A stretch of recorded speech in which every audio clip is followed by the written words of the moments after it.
you're watching this video in the future, I want you to know what it was like to live in America during the fall of democracy and the rise of Christian nationalist authoritarianism. This video is part of a series called The Archives of America, and transcripts and recordings of this series are stored and permanently archived to preserve and protect the history and preserve what remains of truth in America during this time. This is episode 7. This is episode 7. Lists. Rumors of a list persist. The leader says we must resist and dismiss what threatens to exist. But truth cannot be twisted. History insists what was witnessed cannot be missed.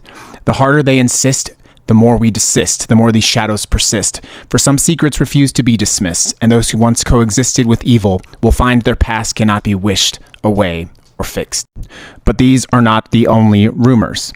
Rumors abound in the country in all corners, in all places, about the condition and health of the leader. Lists of symptoms vaguely speculated about, and people openly question, is the leader well?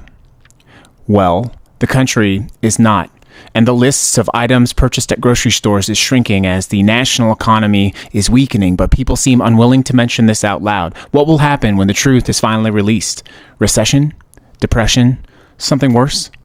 And it is not depression, but expression, which is under the greatest threat right now, as the First Amendment is openly decaying in public. There are rumors of lists of activists who oppose ICE. What are they doing with these lists, and how we resist?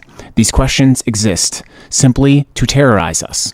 The list of countries which consider us an ally seems to be shrinking in the open, and citizens of this country are left to feel more isolated, more alone, and less certain of our future.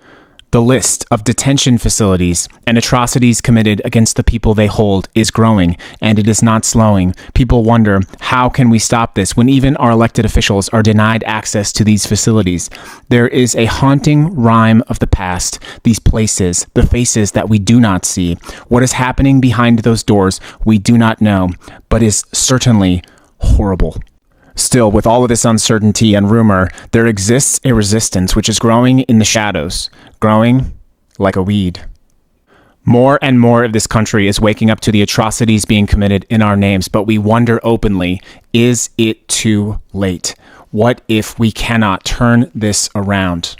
And it is not lists which worry us the most, but times and timers. Are we running out of time? Is the countdown counting down too fast? Is it too late to turn this around and change America back to something that has promise instead of something that has fear? It is harder and harder to speak the truth, but still, we resist.